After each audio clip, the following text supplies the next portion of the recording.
Vocês estão conseguindo ver a minha tela, não? Sim, sim. Estão conseguindo ver o Padlet roxinho aí? Uhum. Tá. Sim.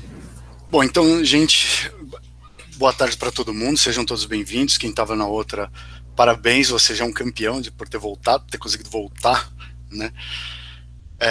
Já vai ganhar uma medalha. E para a galera que está chegando, né, que não pegou o último estudo, preparei um Padlet, na verdade, isso tem uma razão. Eu vou gastar 5 a 10 minutinhos explicando e depois a gente já vai partir para ação, tá bom? Tá. Primeiro ponto é que para que serve esse estudo, né? Tá aqui no propósito, né? Bom, um estudo ele pode servir para várias coisas, mas ele tinha uma intenção mais ou menos clara, que eu apresentei até na outra semana, que é, na verdade, introduzir as bases da teoria da atividade e desse pensamento para aquelas pessoas que estão entrando no grupo ou para as pessoas que eventualmente não leram esses textos em particular, ou às vezes já estão no grupo há um tempo e querem explorar essas bases. Então a ideia é que é um texto introdutório, digamos assim. Ele é um texto que quem está chegando pode ler e poderia aproveitar.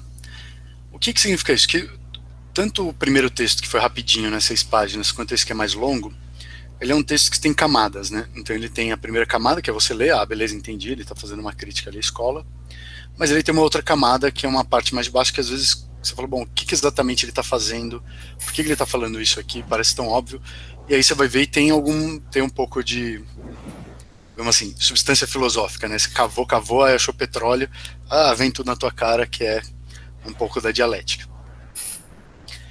Mas, ainda assim, mesmo com essas duas camadas, a ideia é que seja um texto para quem está entrando. Por isso eu escolhi esses textos do Elinkov.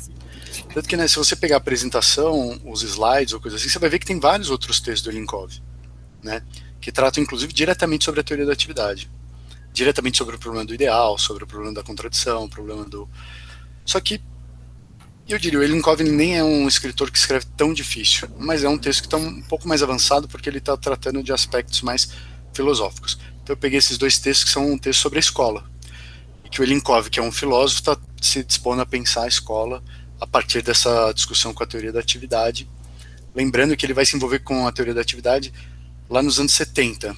A teoria da atividade, Vygotsky está nos anos 20, a parte da teoria da atividade está nos anos 30, 40, 50, depois Davidov nos anos 60 e 70, ele foi colega do Davidov e de outros psicólogos. Então ele tá meio que, a filosofia veio um pouco depois, digamos assim. Não é que a filosofia como um todo veio depois, mas essa exploração filosófica, sabe? De, calma aí, vamos cavar essa filosofia. Então a ideia é que seja um texto para que vocês possam entrar. Então duas coisas eu reconheço na nossa última discussão. Uma, apesar de eu considerar que é um texto fácil, eu também tenho que considerar que tá um texto em inglês. Pode ser que a gente no futuro traduza, não é tão difícil fazer essas traduções em inglês. Hoje em dia o Google Translator ajuda para caramba, né? Já teve uma época que ele era ruim, mas hoje em dia eu já estou reputando como bom. Não está excelente, mas já ajuda bastante. Então talvez um dia a gente, sei lá, durante esse ano a gente traduza para que as pessoas possam ler em português mesmo e fica mais fácil ainda, né? Bom, se você pegar lá o Padlet, eu coloquei a gravação, o link, eu mandei o link para todo mundo, né, sobre o que foi a reunião passada. E quais foram os dois aspectos? Primeiro, ao assistir eu percebi assim, ficou muito eu falando, né? Adoro falar, não tem nada que me dá mais prazer, né? Na sexta-feira à tarde é pegar o meu café, né, ó, e falar. Mas então isso, na verdade, pode ser um ponto bom do meu lado, né? Mas eu entendo também que é um ponto ruim por outro lado. Porque ficar 2 horas ouvindo uma pessoa falar e ler um texto é péssimo. E o outro ponto é que 2 horas ficar sentado só ouvindo também é ruim, é cansativo demais, né? E, de novo, é a sexta-feira, vocês leram um texto, é uma atividade voluntária. Você quer que as pessoas tenham o prazer de vir para aprender, para discutir, para pensar. Se você vai ficar 2 horas sentados, então eu diria o seguinte, fazer a primeira desse jeito, não vou dizer que foi um pecado capital, eu me perdoo, tá bom? Foi ruim, mas não muito. Vou me perdoar. A gente fez um caminho ali, pegamos várias questões, Mas eu concordo que se eu fizesse um mês desse negócio, o cara que sobrevivesse no final do estudo ia pegar uma serra e cortar o próprio braço, né? Então, para evitar esse problema, vamos ver se a gente imprime uma nova dinâmica.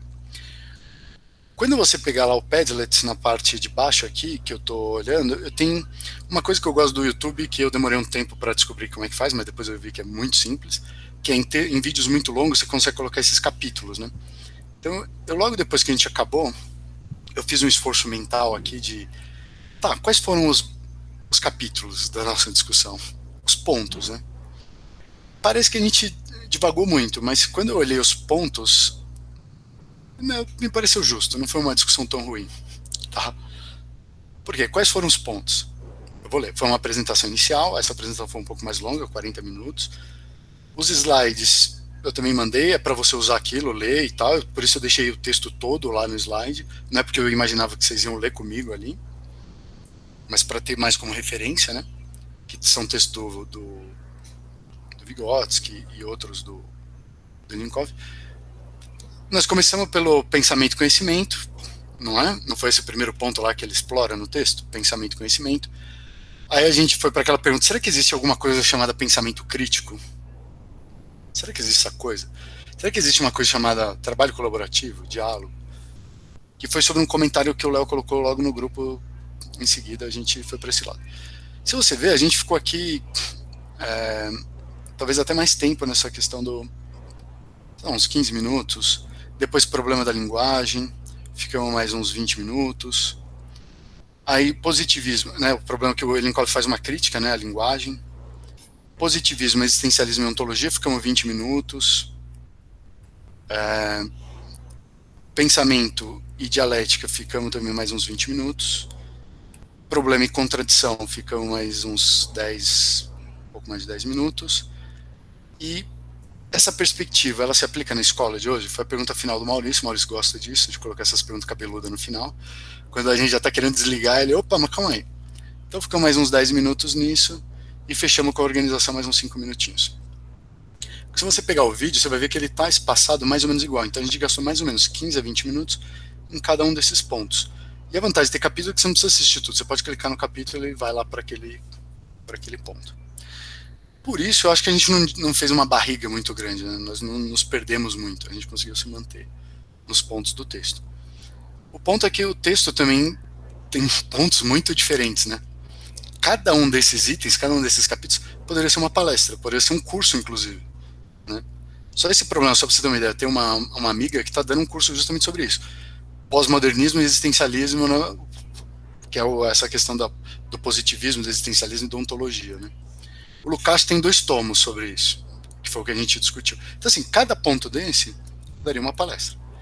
Mas essa era a natureza um pouco do texto, né? Ele passava muito por muitos pontos. Agora, talvez isso mude. A gente pode, com um texto mais longo, ele vai, nesses pedaços, ficar em temas mais... Tá, eu vou pedir só para alguém ficar atento aqui no chat, para ir poder colando, dando um Ctrl+C, Ctrl+V no Padlet, que é o link para todo mundo poder entrar. Bom, então eu falei, vou tentar imprimir uma outra dinâmica, para ouvir vocês e pensar e tal, para que a gente possa discutir, para que a gente não fique só numa checagem de leitura, na verdade, né? Porque ler você pode ler em casa e tal. Mas é legal. Então, a primeira eu tô me perdoando, porque foi um primeiro caminho ali no texto, mas agora, se eu continuar por isso, nem eu aguentaria. Então, eu preparei um Padlet mais ou menos pensando assim. Eu nunca usei Padlet, só para avisar. Então, vocês que usam com frequência, por favor, depois me dá uma avaliação. Não vai xingar a mãe, mas alguma coisa que construtiva eu aceito. Eu separei, na verdade, eu gostei desse esquema de sei lá como é que ele chama isso, de prateleiras, né? Mas que assim, tem algumas questões iniciais e depois tem um vamos por partes. E tem uma questão final aqui, questões não abordadas, né? Então, primeira questão inicial. Eu vou falar as questões aqui, depois a gente vai ter um tempo para colocar e preencher e de forma anônima, inclusive. Ninguém precisa saber quem é você. Você pode colocar qualquer coisa. Bom, As escolas devem ensinar como pensar? Exclamação. Esse é o título, na verdade. Pelo menos como eu traduzi o título. Porque às vezes eu traduzo esse título assim, as escolas deveriam ensinar como pensar, né? Mas o must talvez seja as escolas devem fazer, né? O que isso significa? O que isso significa para você? Se alguém te falasse, poxa, se alguém parasse você no ponto de ônibus e perguntasse isso, né? Ou fizesse isso, ou numa reunião de escola, o que exatamente significa isso para você? Pode colocar lá o que você quiser. Tenta, claro, não fazer uma dissertação, mas a gente vai acompanhando aqui. A segunda pergunta é uma dúvida sobre a leitura. Na verdade, eu acho que eu posso até inverter aqui a gente pode começar com esse outro problema, que é imagine que você tem que recomendar esse texto para um amigo. Você está com um amigo no telefone, no Twitter, e ele fala assim, pô, eu tô precisando de alguma coisa sobre teoria da atividade, sobre dialética, sobre alguma coisa assim, ou um texto legal para ler. Imagina que você achou esse texto legal, né? Como é que você recomendaria o texto? Que tipo de ideia você fala? Não, um texto sobre tal coisa. Em um tweet. Como é que você traduziria a ideia do texto? Lembrando, eu sei que muitas pessoas leram o texto todo, eu sei que algumas pessoas estão lendo comigo aqui o texto paulatino. Pode ser só sobre essa região do texto que a gente leu, tá? Essas questões. E depois, uma dúvida. Uma dúvida que eu pensei, será que eu coloco uma dúvida cruel, uma dúvida crítica, uma dúvida contundente? Mas pode ser qualquer dúvida, na verdade, sobre a leitura do texto. Uma pergunta que você falaria, pô, isso aqui eu não entendi. Isso aqui, estou em dúvida. Realmente tem uma dúvida sobre o texto. Isso ajuda porque você pode ter lido com profundidade, pode ter lido en passant, pode ter lido na diagonal. Você vai ter talvez uma dúvida. E depois vamos por partes, que é, na verdade, o que eu fiz? Eu dei um print screen nas minhas leituras, então você vai ver que isso aqui são minhas anotações, ao invés de compartilhar o texto simplesmente. E eu separei mais ou menos por tópico, tem mais ou menos um por página, você vai dar um clique e vai poder visualizar assim, imagina. Vocês conseguem ver o que eu estou vendo? Tá ótimo. Então conseguem visualizar assim. E aí você vai colocar um coraçãozinho aqui. Vai pôr um coração. Tá, gostei. É isso aqui que eu quero. Tem um pouco mais de 10, eu acho que tem 11 ou 12 trechos. Eu tentei manter mais ou menos um por página, assim, um por questão, na verdade. Não é bem um por página, mas é mais ou menos um por questão. Fala, Ortega, tudo bem? Tô aqui explicando a dinâmica, hein? Alguém dá um copia e cola aqui, por favor, para o Padlet. E aí você vai dar o coração e esse coração a gente vai olhar só os mais ranqueados. Essa vai ser a nossa. Aquele que ninguém ranqueou a gente vai pular. Vai ficar com curiosidade. E depois você vai ter a gente vai ter um tempinho para marcar questões não abordadas. Coisas que você fala, pô, isso aqui eu acho que a gente devia abordar, mas nem você falou aqui, nem não tinha trecho sobre isso. E, sei lá, ficou pendente, mas que a gente poderia abordar. O que eu estou pensando? Que a gente poderia gastar meia hora preenchendo essas 3 primeiras, talvez um pouco mais, depois um pouco mais de meia hora, talvez 40 minutos nos trechos, e depois meia hora nessa questão de abordagem finais. Tá? Então blocos mais ou menos de meia hora, 40 minutos, estamos flexíveis, se vocês acharem que ficou muito, se der barriga, a gente já entra na discussão. Se ficar aquele negócio, né, arrastando. Pergunta, todo mundo consegue acessar o Padlet? Alguém nunca acessou o Padlet, tem dúvida, cruel, a gente fala, meu Deus do céu. Então, antes de vocês começarem a preencher, a tentativa dessa dinâmica pode ficar super interessante, de novo, ou pode ser cruelmente desinteressante. Se ficar desinteressante, vai ser mais um pecado que eu carrego para a vida, não vai fazer muita diferença. A gente segue o barco, aí vocês me dizem, tá bom? Então vamos lá, eu vou marcar no meu cronômetro aqui mais ou menos uns, sei lá, até umas 4h40, 4h50, a gente preenche esses 3 primeiros bloquinhos, tá? O primeiro bloquinho, que é recapitulação, é só para ficar a informação aí, você não precisa preencher nada. Talvez colocar comentário depois para dar dica. Tá bom?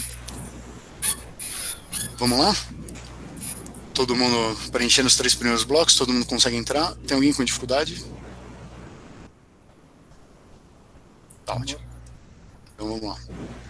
Ô, André, eles vão entrar automaticamente ou você vai ter que aprovar? Você sabe? Não, tudo entra automático, tudo entra automático. Eu deixei habilitado. Alguém faz uns testes aí para eu poder ver se tá indo.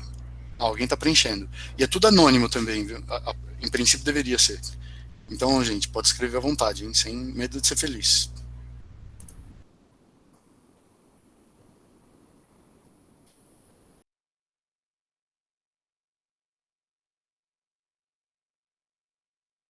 Podemos? Todo mundo conseguiu colocar?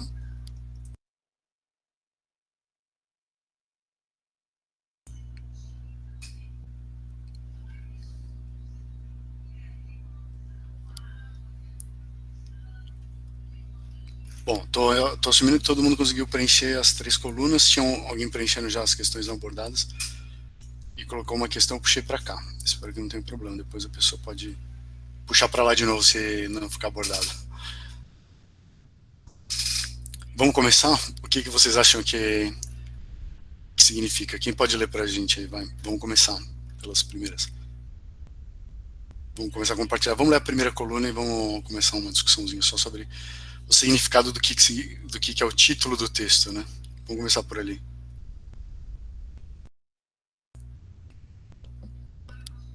Alguém quer ler?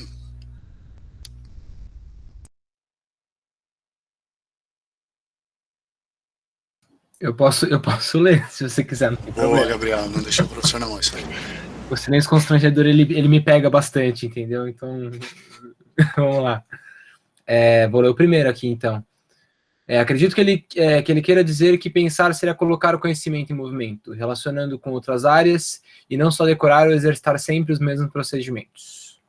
A gente vai definir um por um, a gente vai discutir um por um, o que é que lê o próximo? Acho que era melhor a gente ler todos, né? Tá. Vamos ver se a gente acha um... Entendo que o primeiro passo é tentar definir o que é pensar, numa tentativa de diferenciar o que ele considera uma forma de pensar crítica ou dialética, do que é comumente esperado e desenvolvido nas escolas. O segundo passo é discutir o que envolve e como desenvolver esse pensar definido previamente. 3. Peraí que subiu aqui minha tela. 3. A escola deveria ensinar algo além do conteúdo, conhecimento. A escola deveria estar preocupada em como esse conhecimento está organizado e é utilizado pelo aluno. Deveria estar focada no desenvolvimento intelectual dos estudantes. Ensinar a reproduzir e a produzir conhecimento. Não existe um pensar em geral, uma escola em geral, um aprender em geral. Pensa-se e aprende-se a pensar numa atividade concreta, cronotopicamente e historicamente determinada. Cada escola, uma forma de ensinar a aprender, uma forma de pensar. Quando Bakhtin afirma que você pode dominar muito bem sua língua, mas não vai conseguir se comunicar em todos os gêneros desse idioma, significa que aprendemos em gênero e atividade. E o último, acho que o autor quer dizer que a escola tem como função, mais do que reproduzir conteúdos, ensinar aos alunos como interpretar, se apropriar e encontrar diferentes usos para aquilo que lhes é ensinado. Ser uma etapa do desenvolvimento do indivíduo onde o exercício da crítica e do raciocínio da compreensão das informações sobre o mundo seja propício, mais do que as simples ações de relembrar e repetir.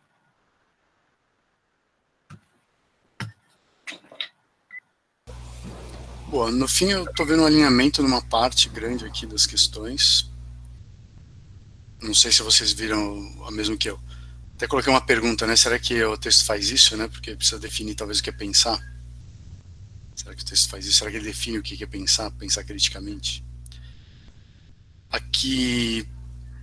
Então, o que me parece, na verdade, é que tem um consenso de que a escola, de que o texto, pelo menos, de que esse título remete à ideia de pensar criticamente, ou de pensar algo para além do conteúdo, ou de estar preocupado com alguma coisa além da repetição, né? Então isso me parece franco, a menos de que eu não sei quem que escreveu isso aqui, eu estou numa dúvida danada, mas... Opa! Se eu clicar, arrasto aqui. Que é a ideia da escola particular, né?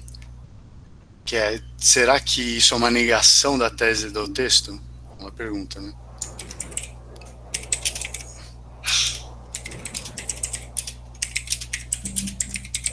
Será que isso é uma negação da tese do texto?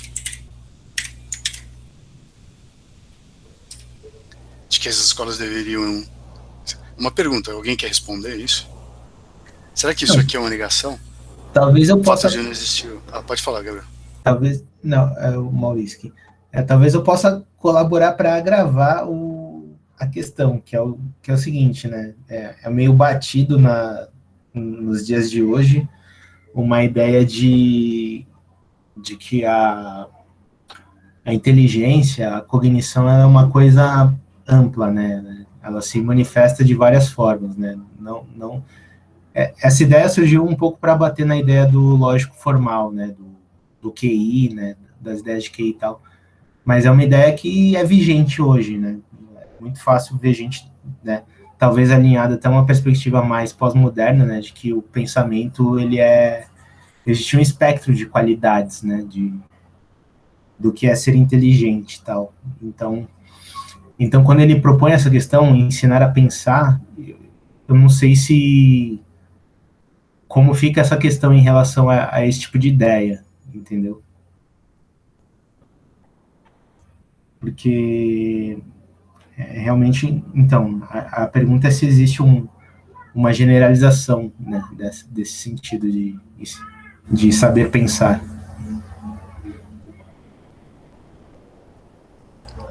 Aí o que você chama de generalização do saber pensar? Um pensar genérico ou um pensar complexificado e hipercontextualizado?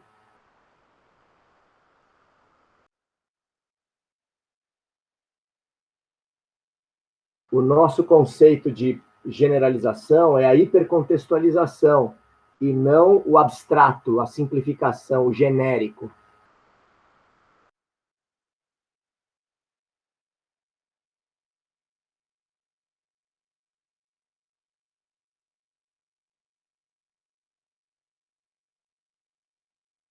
Alô, eu tô... Socorro, SOS. André, eu não te ouço, eu não ouço mais ninguém. Tá, desculpa. Todo mundo tá te ouvindo. É que eu tô tentando marcar aqui no Padlet da discussão porque no fim, o que tá me parecendo aqui, assim, o Maurício levantou uma lebre que inclusive a gente discutiu na reunião passada. Veja se eu tô sintetizando correto e aí alguém entra para me corrigir. Por um lado, você tem perspectivas que dizem assim, olha, a gente pode talvez aprender a aprender, né? Vou usar essa palavra de propósito. Tem até um podcast do Jovem Nerd que saiu essa semana passada, eu acho, Nerd Tech, que começa por ali, né? O aprender a aprender, né? Será que existe essa capacidade genérica, né, de aprender a aprender, essa capacidade geral?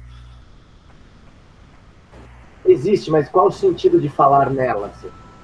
Essa aqui é uma pergunta louca, tá? Eu comentei mais à frente aí, André, mas não estou achando o comentário, que é uma dúvida de leitura, né? Pode puxar um tema de lá ou você quer esperar ir para lá? Porque tem a ver com o que a gente está discutindo. Essa é a dúvida de leitura. Não, pode, qual que é? É que assim, eu conheci uma bailarina, que não é a Fernanda, tá? Eu vou usar esse... Não é a Fê, eu não estou acusando ninguém, tá? Mas a bailarina era graciosa pra caramba, dançava maravilhosamente o balé clássico. Mas quando a gente ia para um forró, era quase risível vê-la dançar. Ela parecia um boneco de Olinda, assim. Ela não sabia dançar, cara. Aí você fala, ela sabe dançar ou ela não sabe dançar? O que eu podia dizer é que, assim, ela sabe dançar, mas ela não sabe dançar. Pô, você parece um cara contraditório falando... Não, ela sabe dançar balé clássico, mas isso não dá a ela habilidade nenhuma para outras danças. É o que o Bakhtin um pouco fala com o domínio de um gênero. Você pode dominar muito bem uma linguagem, e a tua língua, ou uma linguagem estrangeira, mas você não vai conseguir se comunicar em todas as esferas enunciativas e em todos os gêneros dessa linguagem. Você pode dominar muito bem uma conversa de bar e ser péssimo numa conversa formal. Pode dominar uma defesa de tese, mas não conseguir conversar com a tua mulher direito, sabe? Numa conversa cotidiana, ou não saber ler um texto jurídico, ou enfim. Nos referir a, você sabe um idioma? Eu posso até te dizer, eu sei em alguns gêneros, e te definir que gêneros eu sei, entende? Porque Senão eu vou falar, eu vou entrar numa contradição formal. Aquela bailarina sabe e não sabe dançar. Porque, quando tocava Chopin, ela era como, aflorava nela gestos que ninguém podia ficar indiferente a, entendeu? Eram gestos belíssimos, ela flutuava, ela flanava pelo palco. Mas no forró ela era risível. E não só no forró, em outras danças também. Era uma coisa curiosa isso. E só para finalizar, quem quiser ver um profissional da arte falando disso, Nelson Freire é um pianista que domina muito bem a interpretação de música clássica, principalmente do período romântico. Agora, ele fala que ele se sente completamente desprotegido e perdido quando ele tenta fazer improviso no jazz. Ele prefere não tocar porque ele não sabe o que é para fazer. Aí você fala, o cara sabe ou não sabe tocar piano? Porra, o cara toca partituras de Chopin como ninguém, mas não sabe tocar piano no jazz, cara. Eu jogaria o mesmo problema aqui para a questão do pensamento. Boa. Agora eu tenho uma conclusão que eu queria ouvir de vocês. Quem não falou ainda que poderia, e que talvez tenha lido o texto, e que... Então, no fim, o que você, pela fala do Ortega, é assim, talvez exista essa coisa, não faz sentido, né, falar dessa coisa, tipo, dançar de uma forma geral. Porque, tudo bem, talvez você possa até dizer, todo brasileiro dança, mas que sentido tem isso, né? Que sentido tem isso falar de uma forma geral? O que me pareceu na escrita do Ortega é que talvez ele tivesse ido muito assim, eu só posso falar da escola que eu conheço, da escola particular, dessa escola particular. Mas ainda nos exemplos eu acho que ele localizou alguma coisa muito mais próxima do que o texto vai abordar. Porque você falou assim, olha, a bailarina, ela sabe dançar, mas ela sabe dançar qualquer coisa, ela tem um conteúdo. Esse conteúdo é o balé. Não é forró, não é street dance, não é outra coisa, é balé, é o conteúdo dessa bailarina, ela sabe dançar isso. Que se estabiliza numa certa esfera, né, de operação, que ela pode operar e tal. A mesma coisa o Nelson, o Freire, ele toca música clássica, mas se for tocar jazz, não é que ele não seja capaz de tocar jazz. É claro, a mesma coisa a bailarina, não é que ela é incapaz de aprender outros... Claro, né? ele não é capaz, perfeito. Ainda mais, eu acho que tanto a bailarina como o Nelson Freire vão sair na frente quando forem aprender jazz e forró, eles vão sair na frente. Porque eles têm algum repertório e eles têm músculos que eu não tenho, vamos dizer assim. Ótimo, então a escola deveria ensinar a pensar no geral e o muito particular, talvez tenha uma zona ali que é uma região onde a gente trabalha. Talvez o texto vá abordar alguma coisa assim, eu acho, talvez. Tem impressão, na verdade, né, de que o texto vai atingir isso. Porque ele vai resgatar um pouco essa questão do conteúdo, né, eu acho. Assim como você deu o exemplo da bailarina, a gente poderia dizer, bom, ela tem um conteúdo ali, né? Quer dizer, dançar tem um conteúdo, que é o balé, e a gente dá o nome de balé, a gente poderia talvez pensar o que é esse balé e examinar isso, mas talvez tenha um conteúdo. Todo mundo concorda, não? Alguém mais quer dizer, não, talvez não seja assim? Alguém quer... Oi, gente, boa tarde. Posso falar, André? Não sei se tem alguém na frente. Tudo bem, gente? Eu já peço desculpas que eu tô com um problema no fone, talvez eu dê uma chiada às vezes aí, então cuidado com os ouvidos. É o seguinte, eu tava pensando, eu concordo muito com o que o Ortega falou, mas eu fiquei com a impressão, assim, que até eu acho que pelo texto anterior dele, o texto mais curto que você passou pra gente, que eu acho que ele tá tentando definir o que é pensar de um jeito bem objetivo, não sei, ou ele tentar delimitar bem o que eu acho que é dele pensar para ele, assim, que é isso de você, o fato de você conseguir relacionar os conhecimentos que você adquire com outros conhecimentos, né, tipo, conseguir fazer a coisa que ele fala da dialética, de conseguir colocar esse conhecimento em questão, conseguir criar uma discussão com aquele conhecimento. Então, eu acho que ele está definindo pensar como isso, assim, tipo... até ele dá um exemplo do texto que é sobre ensinar a andar, ensinar a criança desde pequena tipo, sei lá, movimentar o corpo, e ele dá um exemplo meio do órgão, de coisa física, assim. Então, eu acho que ele não está tentando, acho que, generalizar a ideia de pensar, mas sim, eu acho que ele está meio tentando falar, pensar isso, e a ideia geral talvez tenha outro nome. eu fiquei meio com essa impressão. Eu não li o texto inteiro, eu li só até a página 22, assim, mas eu fiquei com a impressão que ele estava meio tentando delimitar o que ele acredita que seja pensar. Aí por isso que eu queria falar isso. Então, por exemplo, do exemplo do balé, seria tipo, que o Ortega deu, eu acho que seria a habilidade dela conseguir usar a dança e relacionar com outros conhecimentos, sabe? Tipo, conseguir pensar a dança em outros contextos, com coisas que talvez não estejam relacionadas imediatamente com dança, mas não seja uma ideia de dançar em geral. Não sei, eu fiquei um pouco com essa impressão, assim. Danilo tá com a mão levantada? Outro Danilo. Oi. Então, eu vou trazer uma perspectiva, vou tentar trazer uma outra perspectiva do que eu entendo, inclusive sobre a bailarina, mas eu vou usar um esporte que eu costumo praticar mais, que é o ciclismo, e como eu vejo o treinamento do pessoal que faz o ciclismo. Espera um pouquinho, filha. Que pratica esse esporte. Os caras vão fazer salto na cama elástica. Os caras vão fazer musculação. Os caras vão fazer aulas de ginástica olímpica. Vão andar de bicicleta em um tipo de percurso para poder treinar o que eles vão usar, por exemplo, para poder participar do campeonato. Vão usar um outro tipo de percurso para complementar só uma parte do exercício que eles vão fazer no campeonato. Então, um é para salto, o outro é para distância, o outro é para explosão, e em modalidades diferentes, né? Então, por exemplo, a musculação, a ginástica olímpica, para poder fazer os saltos de giro. A atividade em si é o andar de bicicleta. Mas as operações que envolvem fazer a atividade de andar de bicicleta, nesse tipo de esporte, são outras, né? E são outras não, elas são complexas e complementares. Andar de bicicleta é onde eles pegam tudo isso e ajuntam para desenvolver o que eles precisam. Por exemplo, eu vou dar um salto mortal, fazer um backflip, né, que é o nome lá. Então eles fazem um monte de atividades para poder chegar no tal do backflip. E aí qual que é a ideia de levantar essa bola, né? Não quer dizer que exista um único jeito de se exercitar para executar o backflip.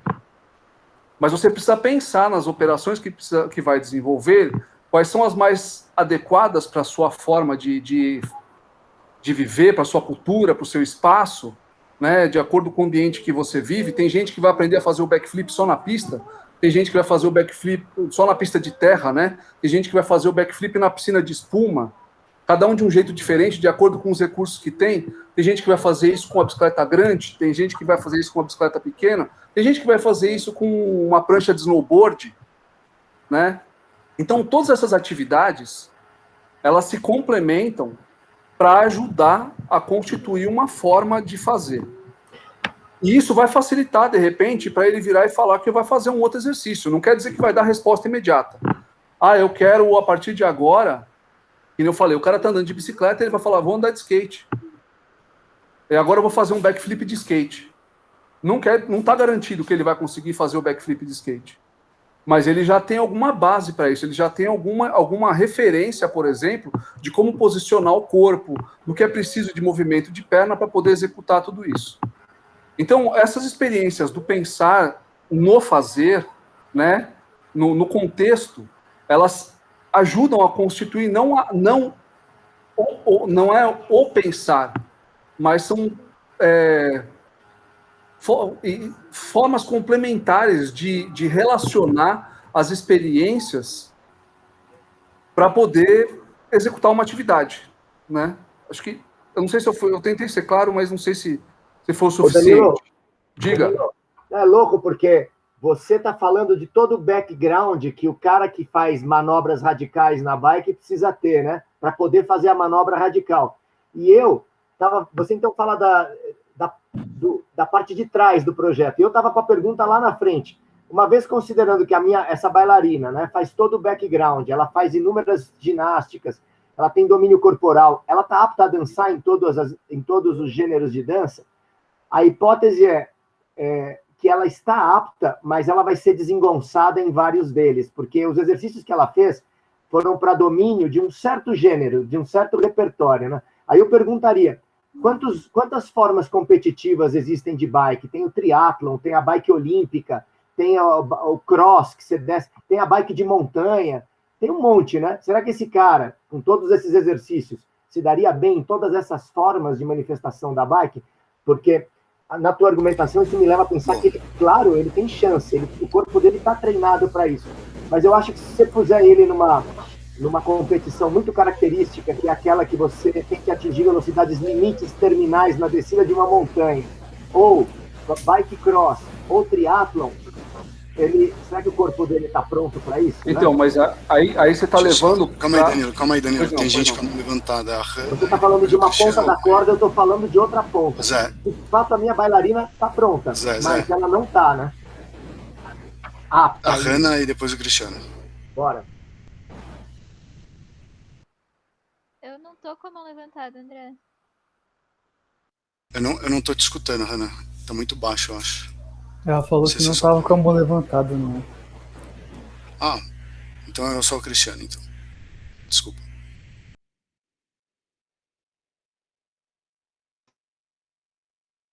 Vai lá. Oi, gente, boa tarde. Obrigado aí, André, de novo, pela apresentação e pela novidade da atividade, né? Eu estou achando que, do jeito que nós estamos conversando aqui, a gente tem um vocabulário que permitiria a gente entender tanto pensar, as formas de pensar, as formas de dançar, as formas de bicicletar, como gêneros das coisas, né? Então, são atividades que são sustentadas às vezes, pelos mesmos conjuntos de ação compartilhados, né? Então, uma bailarina que dança clássico e vai dançar forró, ela tem algumas ações naquela forma de dançar que ela já aprendeu, mas não basta. Se a gente vai dirigir um carro de mão inglesa, a gente consegue, mas tem um monte de dificuldades, a gente não se torna um especialista, né? Como o Ilienkov está trazendo essas coisas, tem a ver com essas formas de pensar, né? As formas de pensar provavelmente têm ações de pensar e operações de pensar que dizem respeito a estruturas de lidar com as coisas. E essas coisas elas não são tão fragmentadas assim, né? Pensar crítico, não pensar crítico. E talvez seja mais híbrido essas coisas do que a gente imagina. E eu prefiro tentar falar desses gêneros de pensar, esses gêneros de bicicletar, esses gêneros de dançar dentro das atividades. Desculpa, André, está falhando, o pessoal não está me escutando, então.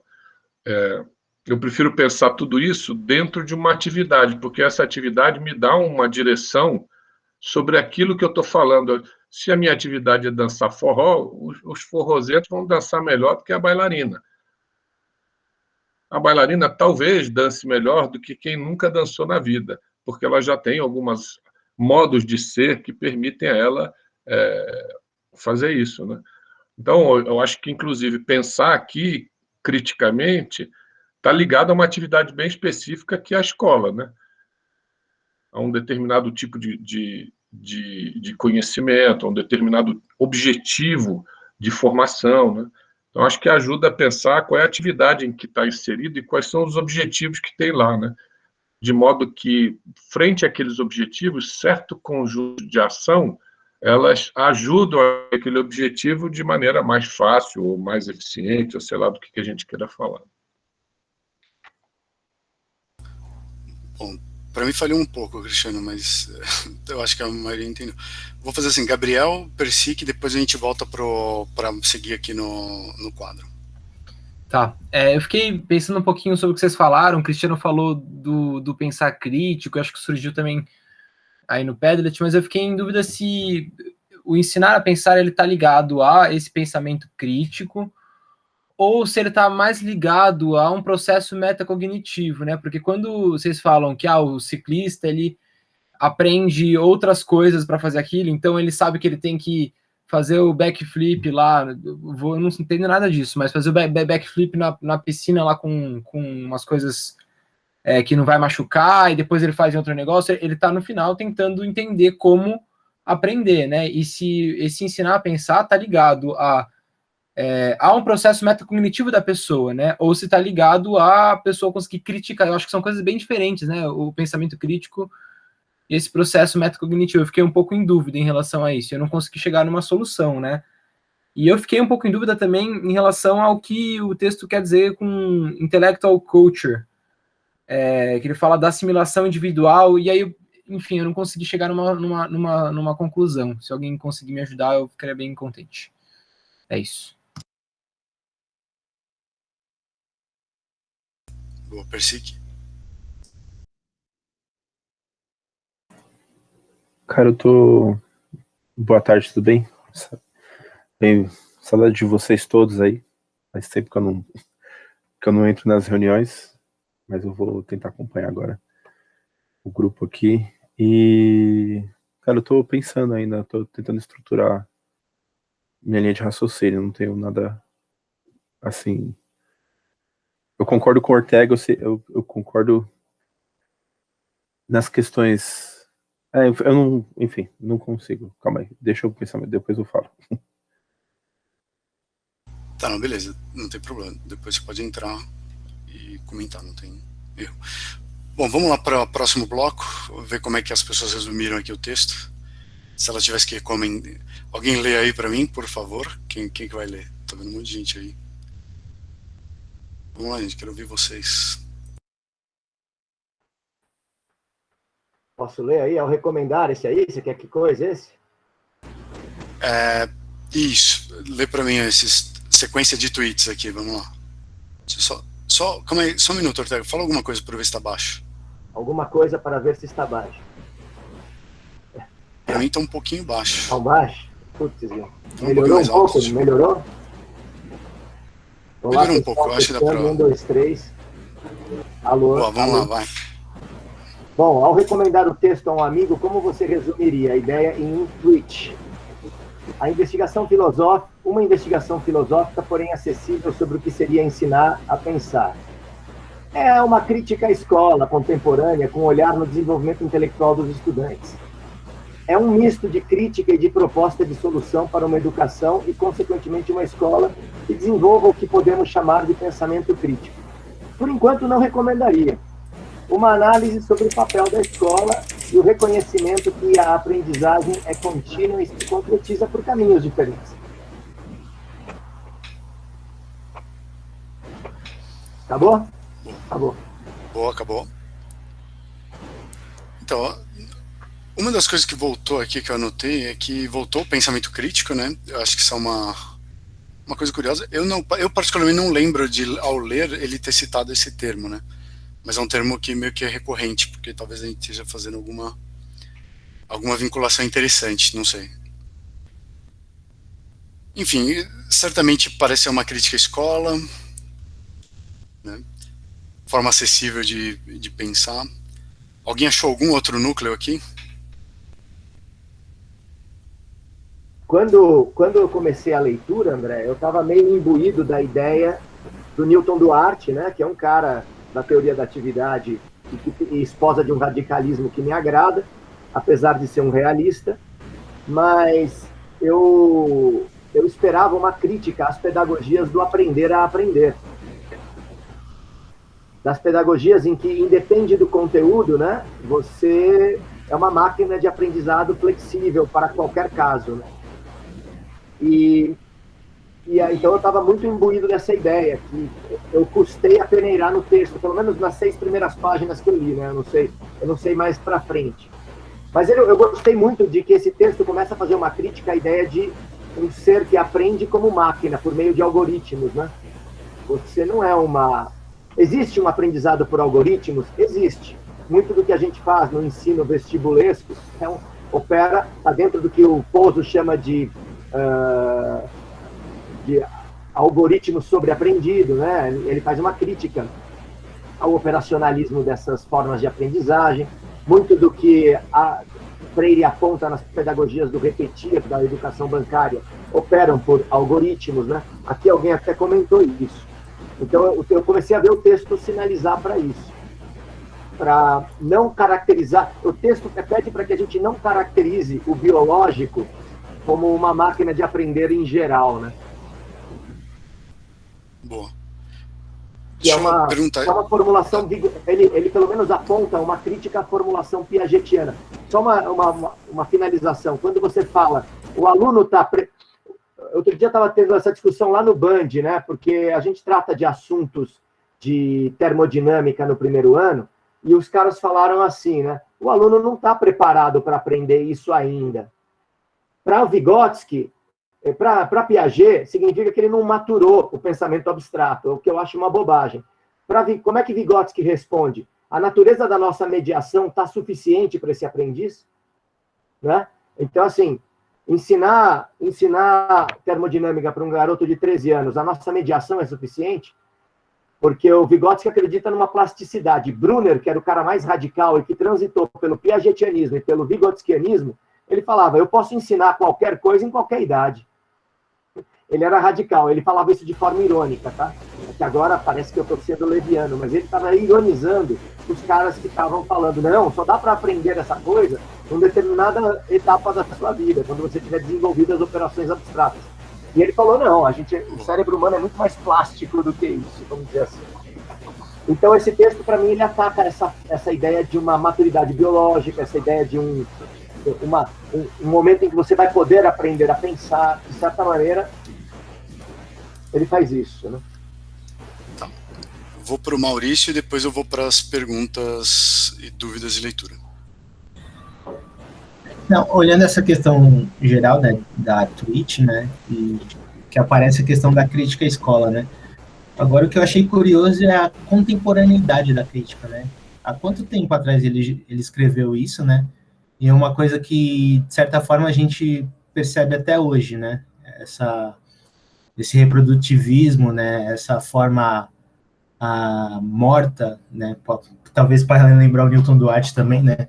De como os conteúdos são ensinados, né? Então, é curioso que a produção já é antiga, né? Desse texto, mas a condição da crítica permanece, né? Acho que é só isso que eu queria frisar. Boa. Tem só um detalhe que eu acho que o Ortega perguntou, estava esperando talvez encontrar uma crítica semelhante, né, do Newton Duarte, que é do livro lá Aprender a Aprender, né?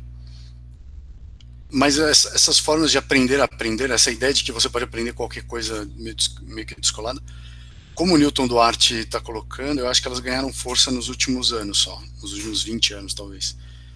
Existe essa forma, mas ela está, eu acho que, muito mais dispersa. Eu acho que a escola dos anos 70, que é essa que o Elinkov está vendo, que está tentando lutar contra ali, na União Soviética e tudo, é uma escola que talvez estivesse muito mais calcada nessa ideia de fazer infinitos exercícios, decorar, memória.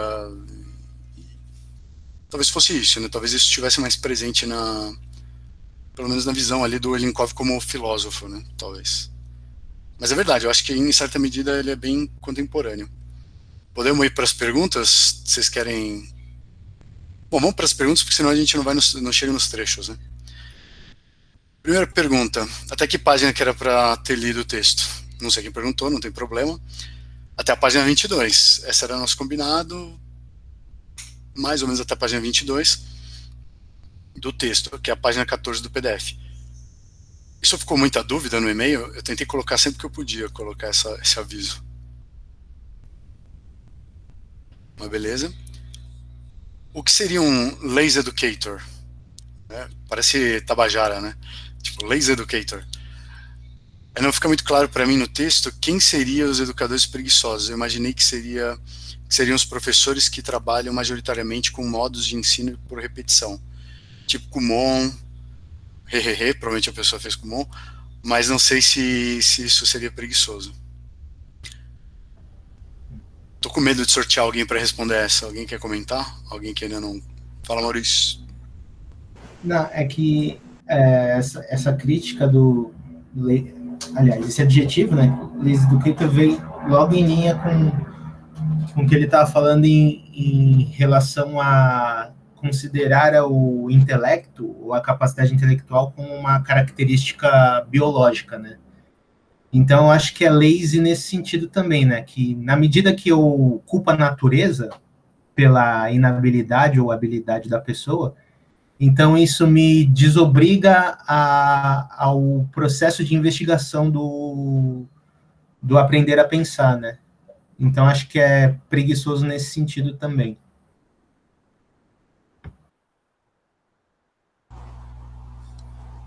Boa. Alguém discorda dessa definição aí? Dessa resposta? No texto ele tá falando um pouco, ele mistura um pouco porque ele tá falando realmente da repetição e dos problemas da escola no geral, mas acho que quando ele vai usar esse lazy educator, né, ele tá falando um pouco, que eu até separei o trecho semelhante aqui, né, ele tá falando um pouco dessa ideia de atribuir, né, ao problema de aprendizagem a uma coisa inata, ou alguma coisa que você naturalmente não sabe, e acaba caindo um pouco nesse problema, né? De não investigar o problema do aprender, mas cair num problema só assim, você não sabe porque você nasceu assim, por exemplo. Ou você não... Que é muito comum, na verdade, né? Você não nasceu para matemática. Ou mulheres não sabem fazer matemática, por exemplo. São os lazy educators falando, né? Isso é uma bosta, hein? Então, mas é uma coisa que é bem comum, não é? Você ouvir? Claro. Mulheres não nasceram para matemática. Ou Você então, tem um normal, porque... que não aprende essa coisa. Exatamente. Ou então os surdos nasceram para fazer matemática, ou nasceram para ler, ou não são capazes disso. E aí, na verdade, ele faz essa crítica, né? Agora talvez seja a pergunta aqui que... Não, é engraçado... Desculpa cortar. Pode falar. Não, é engraçado que tem uma escola Waldorf aqui perto de casa, e às vezes que fui lá visitar, fui fazer entrevista até e tudo mais, e eles têm um programa de direcionamento. Então, lá chega no ensino médio, assim, não é que a pessoa escolhe a arte e tal, eles vão vendo as melhores aptidões, e tudo bem, você pensa, parece que está sendo estruturado, mas na cabeça dos alunos, quando você vai entrevistar os alunos do terceiro ano, fica esse papo, assim, do tipo, não sou de exatas. Eu nem quero ver o número na minha frente, ou senão, não tem nada a ver com artes, eu sou muito mais... E aí você pensa assim, me parece que porque é isso, a discussão Waldorf é aquela coisa super moderna, né, super aquela coisa tipo, os hipsters e tal, a galera tudo pá, né, querendo fazer uma escola diferente, e cai nessa crítica do texto, né, cai exatamente nesse ponto, e eu não sei, enfim, era esse comentário que eu queria fazer, como tem em escolas que pretendem ser muito diferentes, acabam sendo a mesma coisa, né. Recentemente essas questões, eu até comentei isso em elementos estratégicos, mas recentemente essas tendências vêm sendo repaginadas, né? Ou por tendências na neurociência, ou por tendências de psicologia evolutiva, né? De que, por exemplo, as mulheres não sabem dirigir, né? Então existe essa afirmação, né? E aí vem uma justificativa ou cerebral, porque o cérebro das mulheres é de um jeito, porque o entendimento espacial e tal. Ou então vem uma explicação, porque as mulheres no tempo das cavernas os homens faziam tal coisa, mas as mulheres faziam outra. Isso ajuda a explicar essa diferença de gênero, né? Isso é bem comum, na verdade, encontrar. E eu acho que ele chama esse lazy educator na chincha aqui, nesse ponto, né? De que quando aparece problema de aprendizagem é fácil jogar a culpa Eu acho que esse argumento do lazy educator serve para você acusar os bolsonaristas. Eles são lazy educators. Tinha que aparecer a crítica ao presidente aí. Só o Bolsonaro é lazy educator. Assim, eu posso E olha que eu já dei aula para crianças com síndrome de Down, então eu posso dizer que só o Bolsonaro é lazy educator que eu conheço. Assim. Boa. Desculpa. Outra pergunta, né? Não entendi o intellectual culture, né? Deixa eu só perguntar, isso aqui foi você, porque eu coloquei isso aqui. Foi você, Gabriel, que fez essa inserção? Eu fiz a de baixo. Acho que mais alguém fez essa. Não, eu coloquei a de baixo. Eu que escrevi assim. Isso aqui eu vou deletar. Tá, beleza. A de Você baixo. Você colocou essa de baixo aqui do será? Não, eu coloquei não entendi exatamente o que seria aí, lazy educator, e aí eu coloco o termo, a parte que aparece. Esse aí, ó, de baixo, não entendi. Ah, tá, beleza. Coloquei esse aí. Tá. Vamos lá, cultura intelectual. Bom, esse termo é citado na página 12, né? The mind's the ability to think independently takes form and develops only in the course of individual assimilation of intellectual culture of the epoch. Alguém quer responder essa? Alguém quer comentar? Vamos lá, estou vendo um monte de gente calada aí. Ninguém quer entrar para comentar. Não quero ficar apontando aqui pessoas para comentar. O que é essa cultura intelectual da época que ele cita?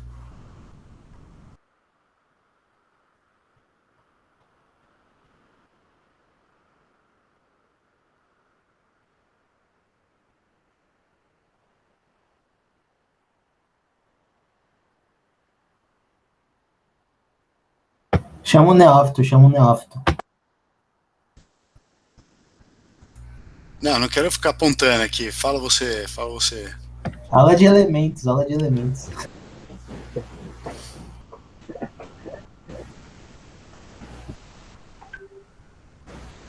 Tá, eu vou fazer uma coisa que eu não queria fazer, hein? Que eu vou apontar nomes. Vou pegar aqui e a pessoa fala. Pode ser? Eu vou apontar, assim, talvez 2 nomes. Então eu vou apontar, talvez, deixa eu ver aqui. Eu vou apontar o Daniel e a Letícia. Vamos ver o que... Primeiro o Daniel fala, depois a Letícia fala. Vixe, eu não vi o texto, não. Eu tô aqui trabalhando e só escutando a aula. Vou passar. Bom. Ah, seu lazy student.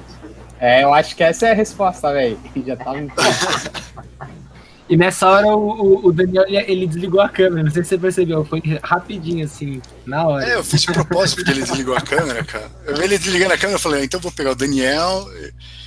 A vantagem é que eu falei assim, eu vou pegar o Daniel porque ele vai fazer uma resposta, vai dar cobertura para a Letícia, entendeu? Aí, mas ele deu uma boa cobertura para a Letícia agora, que assim, ela pode falar também, pô, eu também não li, não lembro. Posso começar? Brincadeira, Letícia, você responde. O Cristiano tá com a mão levantada ali, ó. Calma aí, deixa a Letícia, depois Persic e depois Ortega. Você pode não querer falar também, Lisa, fica tranquilo. Não, tudo bem, professor, não tem problema. Não sei, eu acredito que cultura intelectual, ele talvez estava mencionando a produção científico-histórica do momento, não sei, do lugar que ele falava, talvez os conteúdos que fossem ensinados na escola.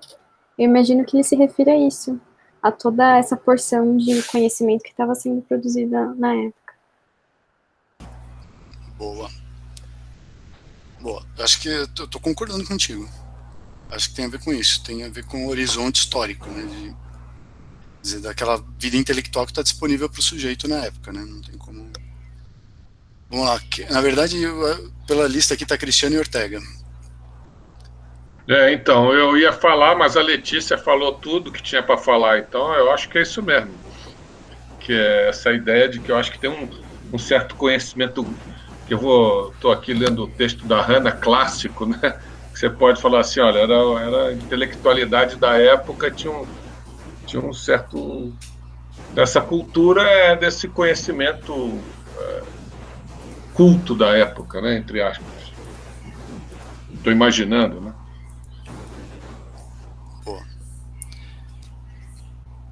Ortega, você quer comentar? Eu lembro que um dos primeiros textos vigotskianos que eu li me impressionou muito, porque ele falava das meninas lobo, a Kamala, sabe essas histórias que acontecem muito na Índia, de crianças abandonadas e criadas por lobo? E aí uma coisa que também eu li no Freire, muito interessante, era que um lobo não se deslobiza, mas um ser humano se desumaniza. E aí, essa menina lobo, ela teve muitas dificuldades de aprendizado, mas ela era uma pessoa perfeita na selva, na floresta, né? Eu fico me perguntando o que é aprender em condições biológicas normais, né? E condições cerebrais e biológicas normais, porque esses textos eles jogavam pesado nessa plasticidade do ser humano e como a gente expressa as mediações a que fomos submetidos, né? Boa. Então você já está indo para a próxima pergunta. Eu acho que a primeira tá boa, né? Que é essa ideia de que tem uma produção cultural e intelectual da época que você está imerso nela. No caso da Amala e da Kamala, talvez ela tivesse imerso em outra produção cultural, que poderia ser os lobos, ou qualquer coisa assim. Mas em geral as pessoas não estão. Mas em geral as pessoas não estão com lobos, né? Uma coisa que me chamou a atenção no texto é que eles falaram que essas meninas, quando elas foram ressocializadas, né, vamos dizer assim, elas demoraram 8 anos para aprender a rir. Elas não sabiam o que era rir. Boa, mas aí o que você já está perguntando é a segunda pergunta, né? Que você já está aqui no será, né? Que é, to put it simply, means that mind, intelligence, talent, ability, and etc. is the natural state of man, the norm and not deception, the natural result of the development of a biologically normal brain under normal human conditions. Aí você vai, bom, o que é normal, histórica?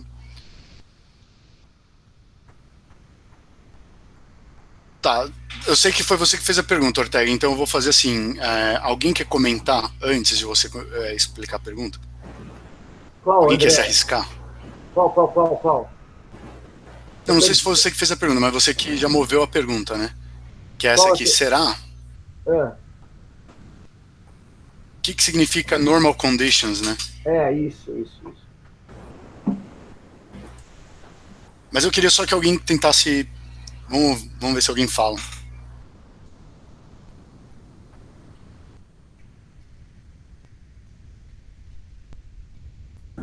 Eu queria trazer um negócio aqui.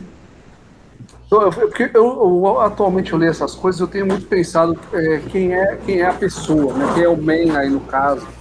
No outro trecho do texto é o legado, mas o legado é o legado de quem e o legado para quem, né? Porque nessa história o Ortega fala assim, vamos pensar nas meninas lobo. Eu posso trazer relatos para vocês de professores que trabalharam comigo, que encontraram crianças surdos cegas, que até entrar na escola viviam em caixas dentro de casa. Tinha uma pessoa que deu uma palestra pra gente, que o irmão dela era um surdo de 40 anos, que praticamente não saía do quarto. Em dias de festas de família, ele não convivia com as outras pessoas. E aí entra toda a questão da língua, da linguagem, né, das relações entre as pessoas. Então, espera um pouquinho, minha filha tá aqui. E deixa eu só voltar aqui no trecho que eu... Então, o que vem a ser esse saber, o que é natural? Poxa, eu acho que depende de uma série de fatores que vão aí naquilo que o Ortega já falou, né? Quais são as condições em que essas pessoas estão vivendo e convivendo para poder ter acesso a isso que é chamado de cultura intelectual, né? E aí fica a pergunta, em contraponto,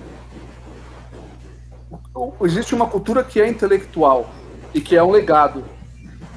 E o que não é cultura intelectual deixa de ser um legado, né? Ela deixa de ter um certo valor, né? E como que ela entra na escola? Como que aparece essa discussão nesses espaços? Como que eu faço, por exemplo, que as pessoas que têm uma experiência de vida muito diferente da que a gente está acostumado possam conviver com o que vem a ser esse aprendizado na escola, possam aprender o que vem a ser o que é ensinado na escola, aprender o que é ensinado na escola. As crianças surdas chegam na escola e é uma série de operações que já foram aprendidas por várias outras pessoas, para eles inexiste. Então a gente começa muitas vezes ensinando para alunos do 7º, 8º, 9º ano sinais básicos para poder começar a conversar, para poder começar a desenvolver aspectos básicos da linguagem, não da língua. Né? O que vem a ser essa intellectual culture no diálogo do dia a dia com essas pessoas? Boa. E outra, né? Como que essas como que as inteligências que elas possuem são valorizadas, são trabalhadas dentro da escola, porque virar e falar, é o que a gente sempre fala, qual que é a origem de algum aprendizado, qual que é a origem de algum conhecimento, fala assim, pô, a gente não sabe. Né? A origem, ela tá num processo histórico e numa complexidade, e numa rede de conceitos complexa, fica muito difícil de ser apontada. Então, como que eu faço para identificar o valor de um conhecimento que chega na escola e com o qual a escola ainda não dialoga? Tá. Queria só fazer um comentário aqui sobre esses dois trechos. Eu concordo que tem a palavra, como é que é, cultura intelectual, ela é matizada de forma muito variada, né? Tem vários significados. Em particular no texto, eu não acho que ele se refere a uma cultura intelectual no sentido de o homem culto, aquele que sabe, né? A cultura no sentido da alta cultura, ou do qualquer nome que a gente queira dar, ou da cultura erudita, ou coisa assim. Tem impressão, a gente tem que reler lá e vocês podem me chamar na X se eu estiver errado. A interpretação desse trecho do intellectual culture, eu acho que é a ideia de que esse ser humano ele está imerso, na verdade, numa cultura geral, numa sociedade, num modo de pensar que a sociedade desenvolveu, para o bem ou para o mal. É o que está disponível para ela na época. Ele não está tentando diferenciar aquilo que é culto ou inculto, né? Que eu acho que ele está falando assim, olha, a cultura intelectual, ele está tentando aludir a um aspecto muito mais intangível da sociedade, né? Que é como que essa sociedade pensa os problemas, né? Então, por exemplo, hoje a nossa sociedade ela está lutando com pouco sucesso, mas está lutando contra o racismo, por exemplo. A gente pode discutir isso, mas esse é o legado intelectual, isso que está presente na nossa forma de pensar. Então, ser racista é ruim, ser racista numa sociedade racista. Então a gente avança para pensar o racismo estrutural e tal. Ou seja, é a cultura intelectual, essa forma de pensar os problemas que a sociedade disponibiliza para a gente, que não estavam disponíveis, sei lá, no século XIX, no século XVIII, no século XVII, e que talvez não estejam disponíveis daqui a um século, né, no século XXII. Então eu acho que ele está tentando se referir muito mais a essa forma de pensar. É claro, aí você diz assim, não estou dizendo que a nossa sociedade resolveu o problema do racismo e que não tem. Não, aí você vê uma outra luta, né? Tem um cara que é racista, quer se dizer racista. E tudo bem, é um turbilhão essa intellectual culture, né? Que está disponível para o sujeito. Mas no fim, não tem como o sujeito se apropriar de outra coisa, né? Ele está um pouco nesse horizonte histórico dele. Ele pode pensar aquelas questões, mas é o que está disponível ali. Tenho a impressão de que ele está fazendo alusão a isso e não essa ideia de cultura mais daquilo que é culto, né? Que a gente, sei lá se essa palavra é boa. Tem um livro chamado O que é Cultura, do Terry Eagleton, em que ele discute a palavra cultura e vai mostrando isso, né? Que a palavra cultura, ela tem muito significado. Surge da cultura do milho, né? O que é a cultura do milho, né? Plantar milho. Depois vai para a cultura no século XVIII, XIX, do ser culto, né? De ir lá e colonizar e tal. Então essa palavra ele vai mostrando como tem muitos significados. Então, pô, uma boa pergunta. É o tipo de confusão que a gente...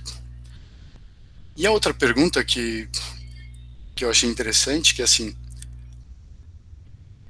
essa aqui eu acho que é um pouco, eu vou dizer assim, capciosa, né? Por quê? Que é o que significa natural, né? The natural state of man, né? O estado natural do homem.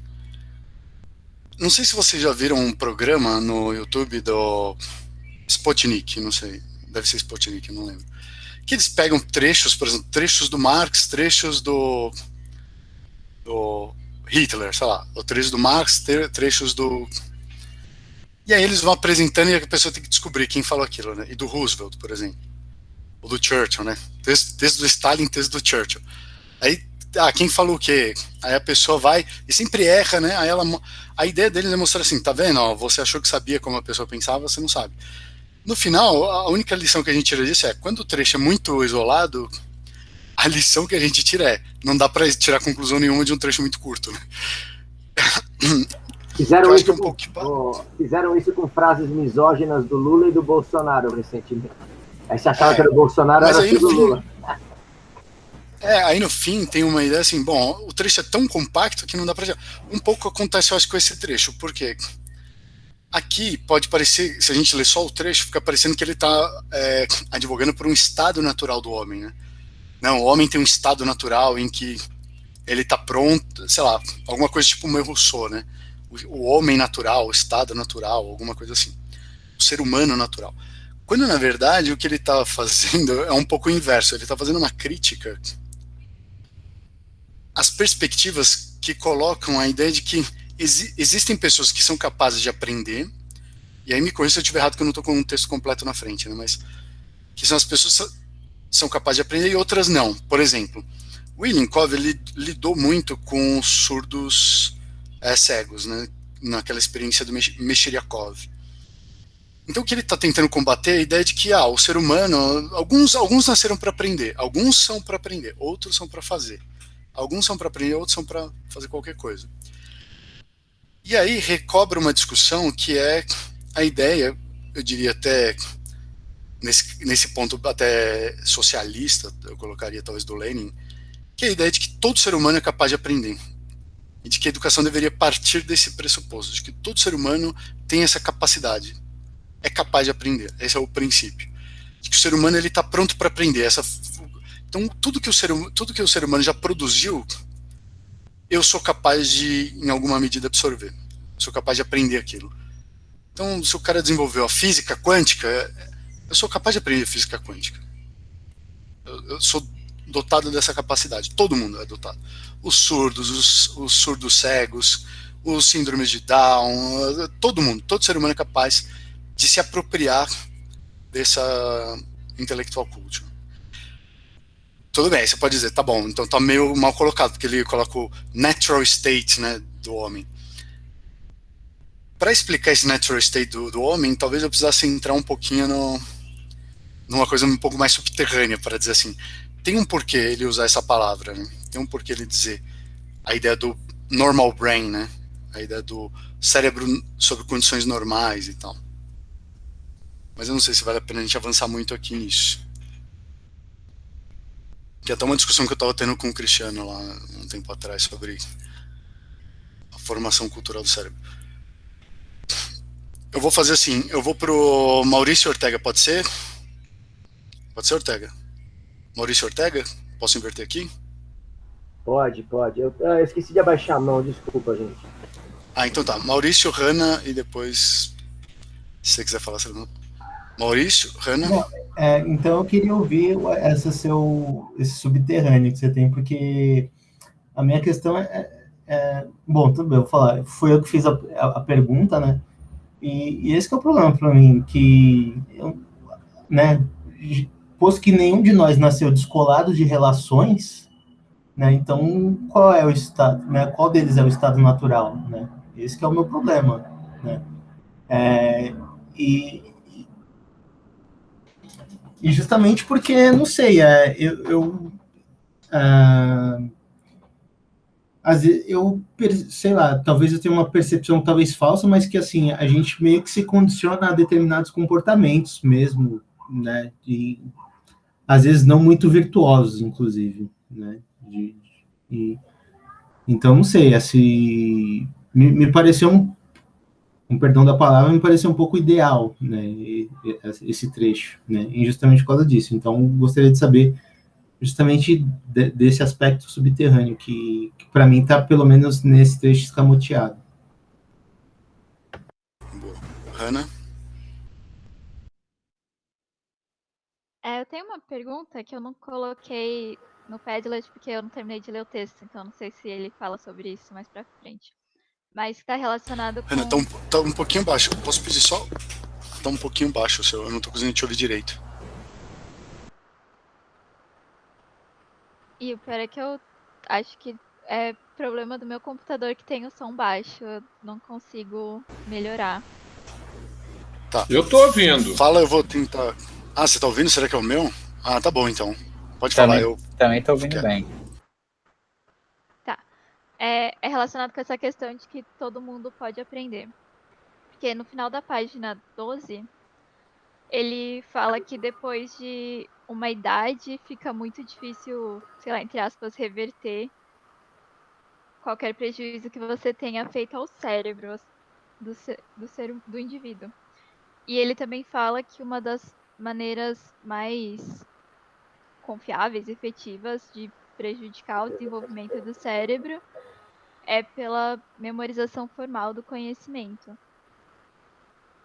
E aí, enfim, eu queria perguntar o que vocês acham sobre essa afirmação de que a partir de uma certa idade fica mais difícil aprender as coisas, e também sobre a questão da memorização, porque, relembrando os exemplos que vocês deram sobre a bailarina que treina ou o ciclista, eles provavelmente tiveram que repetir o mesmo exercício inúmeras vezes até eles terem a liberdade para fazer sem ter que ficar conscientemente lembrando daquilo que eles precisam, de qual parte do corpo eles precisam movimentar.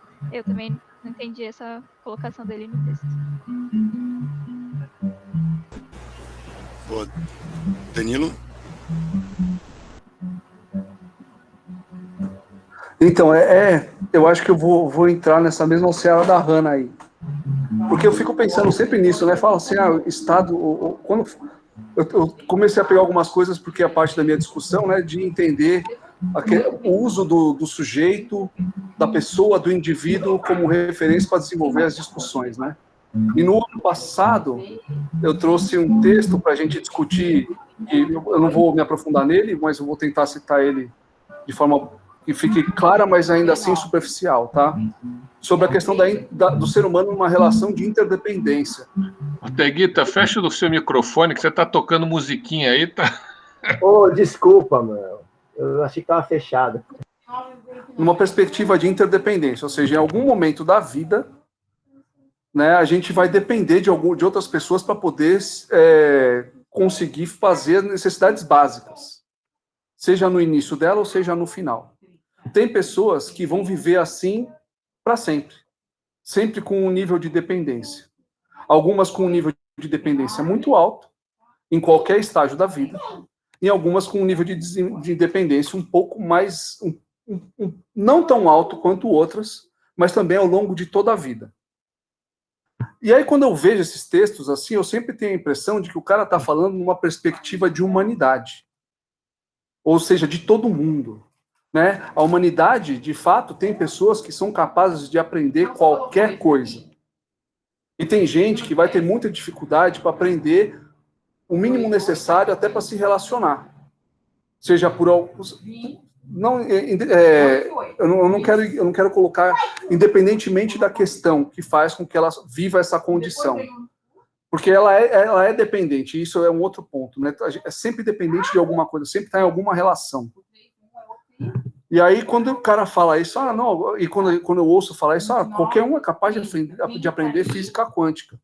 Fala assim, olha, há operações que podem ser relacionadas com a aprendizagem da física quântica.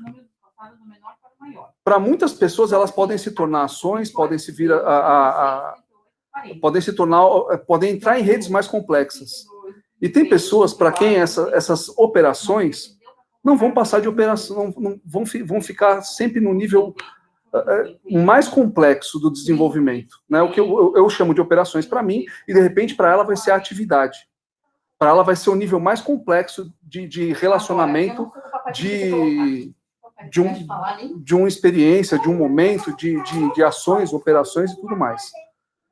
Ou seja, o que é muito complexo para algum grupo de pessoas em questão de aprendizagem, para outras já foi muito superado, já está num outro nível de consciência e de desenvolvimento. Então, eu acho que esses textos, ainda que eles discutam essa perspectiva de aprendizagem considerando diversidade, eu acho que considera diversidade no sentido de falar somente sobre o máximo que a gente pode fazer, né, como humanidade. E não nas perspectivas de desenvolvimento da humanidade, nas relações de interdependência, nas relações de complementação e de convivência das pessoas que sabem, eu não queria falar isso, mas eu vou dizer assim, com aquelas que já aprenderam que outros ainda poderiam aprender e poderiam, né? Talvez elas nunca venham a aprender isso. Eu acho que esse tipo de discussão ainda fica muito superficial, se não distante, no que a gente tem buscado sobre as questões de aprendizagem. Eu acho que isso é uma falha muito grande. Talvez, como o André estava falando, o Ilienkov está envolvido com a discussão sobre a aprendizagem de pessoas surdo-cegas. E por que essa discussão não aparece tão latente assim no que a gente vem estudando? É uma falha do nosso grupo, é uma falha minha em trazer isso, é um problema que tem aparecido pouco mesmo, é uma questão social. A sociedade não está muito interessado na inclusão.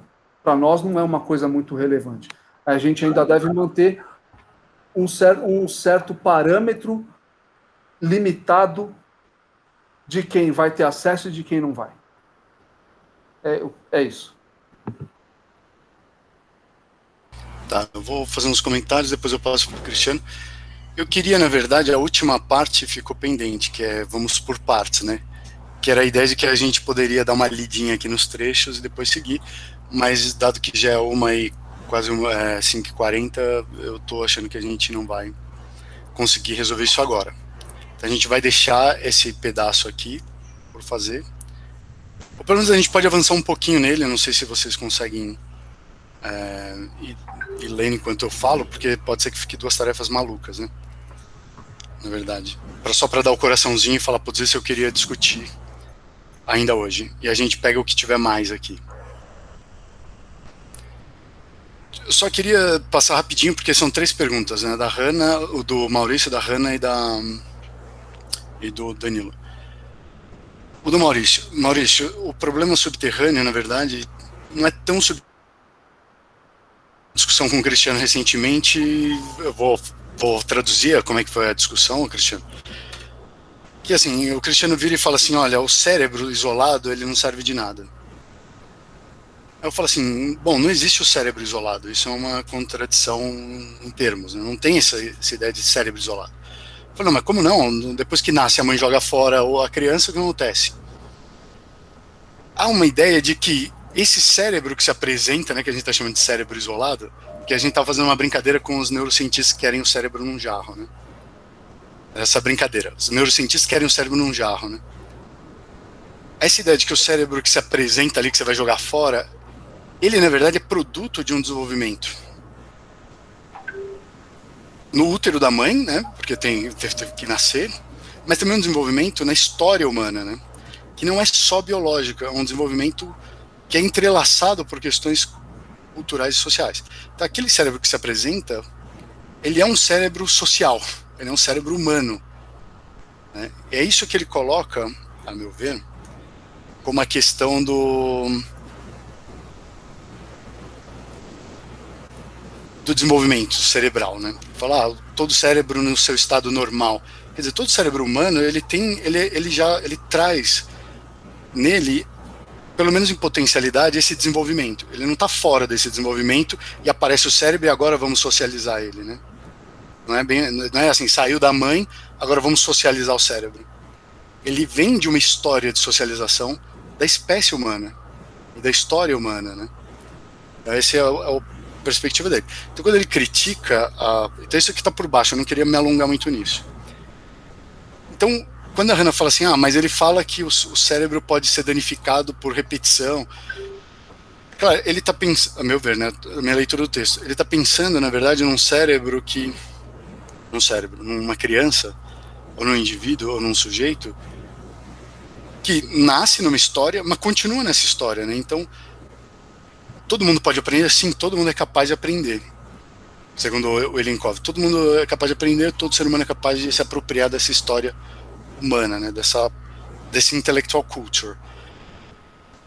Mas é claro que a forma com que você vai se apropriar disso pode mudar, e o que ele está advogando é assim, se você enfiar só repetição na criança e decoreba, na verdade você está causando mais dano para a forma de pensar, para essa coisa que ele está objetivando, que é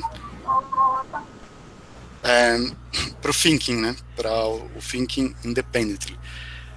Então, eu diria assim, esse ser humano, ele nasce numa história e não sai da história, ele continua sendo desenvolvido nessa história, né? Então, por isso que ele coloca essa questão da criança de 12 anos. O 12 anos, na verdade, me parece um pouco arbitrário, não me parece uma regra, 12 anos, aí depois... O que ele está falando é mais assim, da educação básica, né? Daquele princípio, onde você entuxa o moleque de decoreba, e de repetição, e de exercício de memória, achando que você está fazendo um exercício do pensamento, quando na verdade você está atrofiando o pensamento, né? Você está atrofiando essa capacidade de pensar. É isso que eu estou pensando. E a última questão, que é do Danilo, que assim, é verdade, eu acho que ele trata... Todo ser humano é capaz de pensar? Sim, ele até discute isso no texto, mas não queria alongar muito também, que assim, ele discute o quê? É claro que um bom educador, ele tem que olhar para a individualidade, para a parte que é única naquele indivíduo, né? E ele fala, bom, o ser humano é tem variações entre os seres humanos. Não é que Zé, eu vou pedir só para você... Posso... Tá, desativei o seu som. Não é ele não, André. Então, só para finalizar. Então, ele trata no sentido geral, ele está pensando no sentido geral, de que a escola, o papel da escola na sociedade tem que... Quer que eu desligue o seu, Cristiano? Não? Não posso desligar. Cristiano. Beleza. Caramba, voltando. Então, ele está pensando numa humanidade, né, que a humanidade é capaz, e a humanidade, ser humano no sentido também geral, mas em vários momentos ele discute essa questão do ser humano particular. Ele fala, olha, o ser humano particular, ele é capaz de aprender, ele é capaz de desenvolver essa forma de pensar. Aí você fala, mas ele trabalhou tantos anos com surdos e com surdos cegos, por que ele não trata disso aqui? Curiosamente, eu acho que ele está fazendo referência a justamente isso. Por quê? Na sociedade, por séculos, o surdo era justamente o que você colocou. O surdo, ele era marginalizado, ficava trancado numa caixa, falando assim, olha, você não é capaz de aprender, você não é capaz de se tornar um ser humano pleno, né? Você tem algum defeito de fábrica, você vai ficar trancado. E o que ele está apontando é que a gente teria que agir numa contratendência, uma tendência contra isso, que é, não, você, como ser humano, eu tenho que reconhecer a sua capacidade de aprender. Ele não está dizendo que é mais fácil ou mais difícil, eu acho que ele nem aborda isso. O que ele está tentando dizer, a gente não pode partir do princípio de que essa pessoa não aprende, ou é incapaz. Você tem que partir do princípio de que ela é capaz, de que ela é capaz de ser plena. Agora, claro, há variações entre os seres humanos que vão exigir que alguns aprendam mais rápido, outros aprendam mais devagar. Uns cheguem um pouco mais longe, uns cheguem um pouco mais perto. Mas ele vai para esse sentido genérico, né, de que todo ser humano, e que esse é um princípio, é capaz de aprender. Tanto que ele faz essa crítica ao lazy educator justamente um pouco imbuído dessa ideia de que as pessoas separam, e por anos separaram surdos, as pessoas com síndrome de Down, as pessoas com, talvez, TDAH, ou com dislexia, ou com... Dizendo assim, não, você simplesmente tem uma peça quebrada e não é capaz de aprender. Ele está dizendo, não, a educação não pode partir desse princípio, tem que partir de um outro princípio, que é, uma vez que você é um ser humano, você é capaz de se apropriar do que o ser humano produz.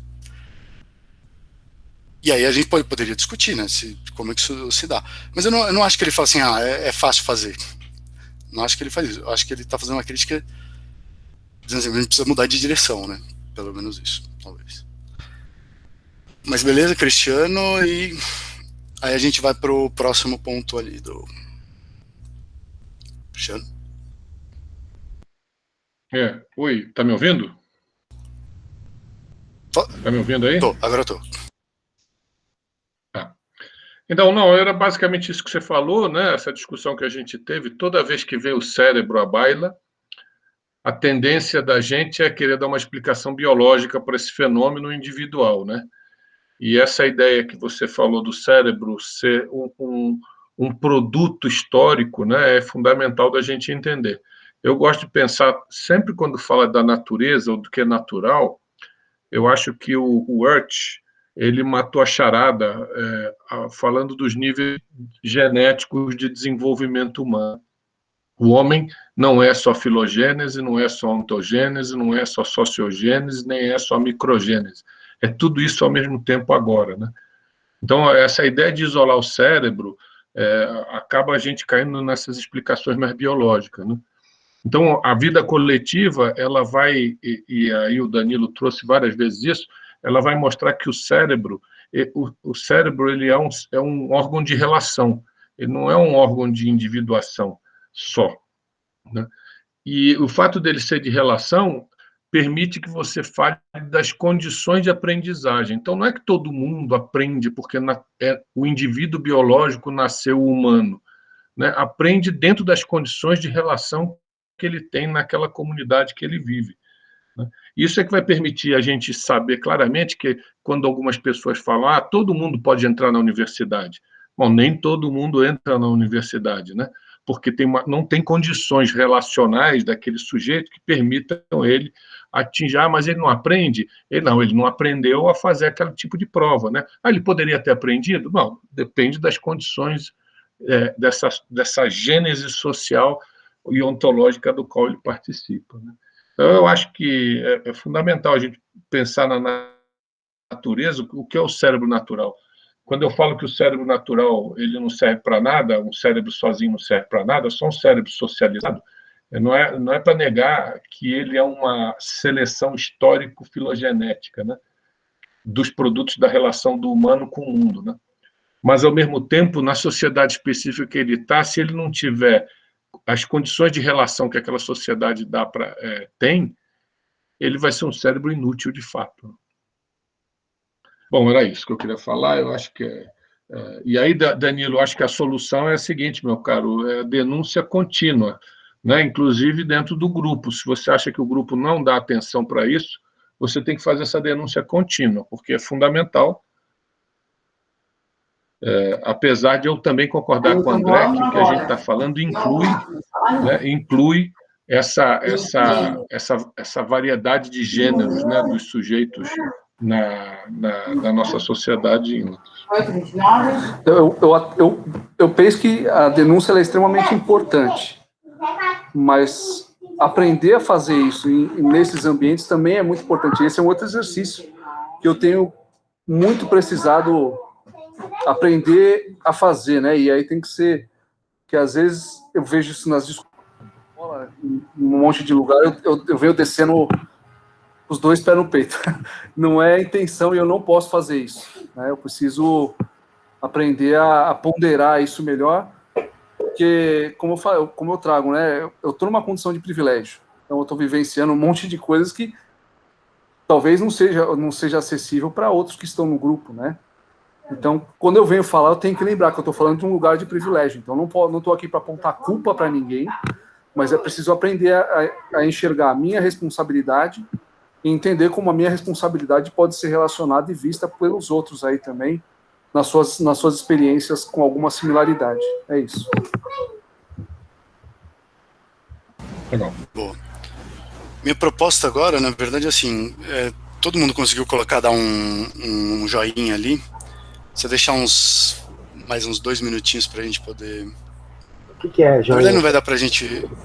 Não, tá vendo a coluna Vamos por Partes? Sei. Acho que a gente não vai conseguir chegar nela, na verdade. A gente abordou vários aspectos dela, mas a gente não vai conseguir chegar. André? Vai ficar pra gente ler depois, então. André? Diga. Ô, André, posso fazer uma sugestão? Pode, claro. Eu achei isso que você fez, essa dinâmica, bem interessante e legal, né? E aí, talvez valha a pena ela ser antecipada ao momento da discussão. Isso fica como um dever do sujeito ao ler o texto e preenchendo essas colunas durante a semana. Quando a gente chega aqui, a gente já pode cair direto no resultado, entendeu? E aí as pessoas que não leram o texto, elas se veem obrigadas a ler o texto.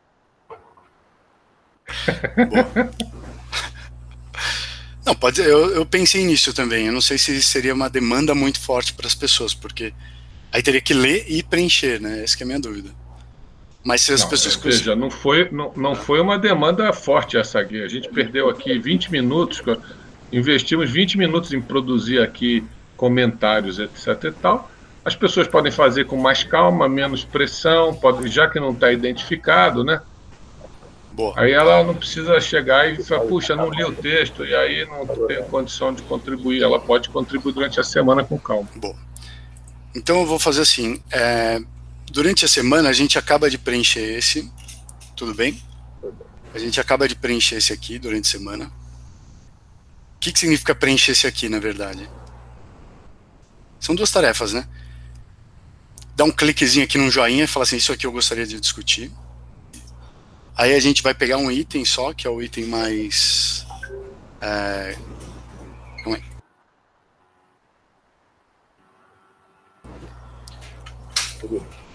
Aí eu vou pegar um item que está mais... tá mais votado e a gente resgata a partir dali, para virar.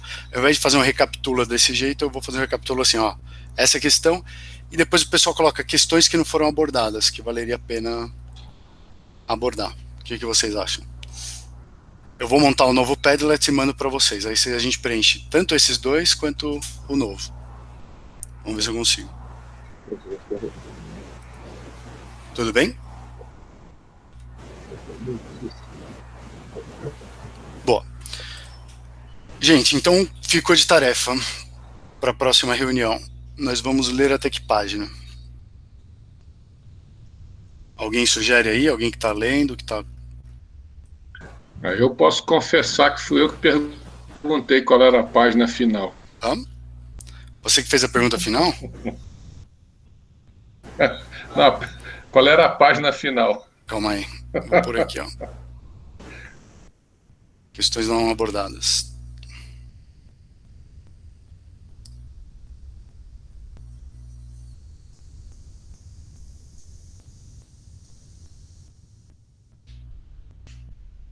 Vou colocar essa aqui também.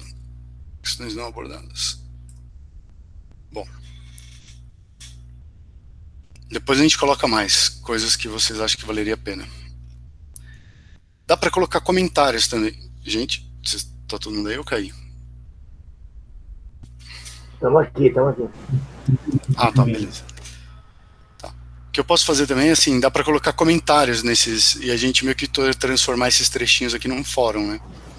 Depois o pessoal gasta uns 10 minutos para umas questões e, sei lá, faz alguma coisinha aqui, vamos ver. Tudo bem? Vamos lá só para ver a página aqui, até onde que a gente vai ler?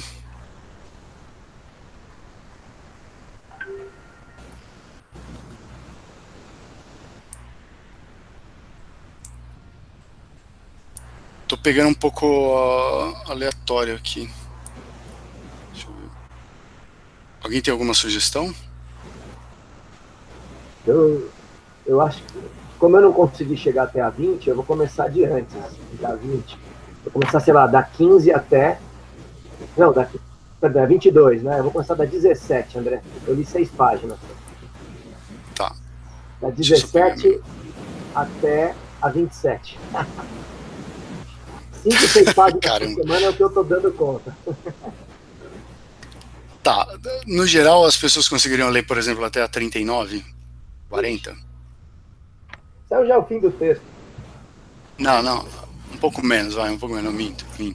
Divide em duas partes e a gente decide. Quantas páginas faltam para acabar? Não são 20? Poderia ser até a 35. Até a 35 e depois 41. Aí dá. Se não, meu amigo, o cara é russo escrevendo em inglês. Porra, foda isso. Não, esse texto foi traduzido. Era um texto em russo. Ele escreveu em russo. Não, então vamos manter na 35. 35 eu acho que é um bom número. Da 22, quem leu da 22 vai da 22 até a 35. Pode ser? Boa. Gente, então estamos finalizando. Alguém tem um feedback que o Cristiano deu que eu achei interessante mandar o Padlet antes para vocês responderem. Sei lá, mandar um dia antes ou durante a semana vocês respondem, preenchem aqui para a gente começar já com o preenchido. Alguém tem alguma outra sugestão para a gente poder usar esse último minuto aqui? Alguma coisa fala, pô, Pode mandar por escrito também, se for alguma coisa muito vergonhosa, né? Assim, tipo arruma a camisa na câmera, sei lá. André, eu tenho um comentário. Eu não sei se para todos, mas para mim, o texto do Padlet, o que está dentro, não o título, ele não dá para ler direito. Tipo, eu tenho que realmente forçar para conseguir ler. Não sei se para todo mundo aparece muito pequena a letra. Você está no celular? Não, eu tô no PC, Ué, mas você não pode entrar numa outra aba para ver? Esse link é disponível? Danilo, se você clicar em cima, ele fica maior. Não, mas ele tem um endereço, é só entrar e abrir outra aba com o Padlet. Eu estou numa página pequenininha, né, onde está a nossa conversa, e na outra página eu estou com o Padlet. Eu vou lá e volto. Fechou. Então é isso. Beleza. Isso. Essa é a minha pergunta. Você tem que abrir o link para poder abrir o Padlet. Aqui eu só compartilhei a tela para vocês acompanharem mais ou menos, sei lá, o grosso, né? Onde você fica meio perdido, assim, fala, puta, onde é que eu tô, né? Mas a ideia é que você leia no Padlet direto. Todo mundo capturou essa dinâmica? É uma dúvida. A ideia é que você trabalhe no Padlet e tal, você pode até tirar minha tela aqui, que só aparece o André, e aí você fica perdido, tem a referência da minha tela, né? Puta, onde é que tá, onde é que a gente tá e tal. Mas a ideia é que a pergunta dele já era direto no Padlet, porque no Vamos por Partes o texto tá bem pequenininho mesmo, mas na hora que você clica na prateleira, o texto abre maior, né? Aí é possível de ler. Exatamente. A ideia é que você clica e aí fica assim, grandão, na tela. Boa. Isso. Clica e fica grandão. Então todo mundo tem a chance de clicar. Vocês podem adicionar também, viu, trechos. Que fala, pô, esse trecho aqui eu achei melhor que esse que você selecionou. Pá, põe ali. Tá bom? Bom, depois, gente, vocês podem mandar por e-mail qualquer coisa, dar um toque nas reuniões, que a gente vai alterando a dinâmica e melhorando, tá bom? Bora. Boa. Boa. Beleza, gostei. Foi bom, gostei. Gente, até mais, de novo, fica as citações ali, os pedacinhos, os comentários, põe lá que a gente continua a discussão por ali. Até mais. Há uma dúvida rápida. A gente vai continuar preenchendo esse. Então, tem duas tarefas nesse, que é dar o joinha ali, votar no Big Brother, e se você achar que ficou alguma questão pendente, colocar ali. Que a gente pode começar com essa tarefa, revisitando esse mural. Mas eu vou mandar um link de um Padlet novo ou de um quadro novo dentro do Padlet, pra gente poder preencher na próxima semana, no próximo trecho. Beleza. Tá bom? Caros, até mais. Valeu. Seguimos aí. Obrigado. Ainda tem reunião agora com os australianos. Seguimos. Valeu, gente. Tchau. Bom final de semana. Se cuide. Falou, pessoal. Tchau, gente. Obrigada. Um abraço. Valeu, gente. Obrigado. Bom final de semana aí pra vocês. Tchau. Tchau. Tchau, gente. Até.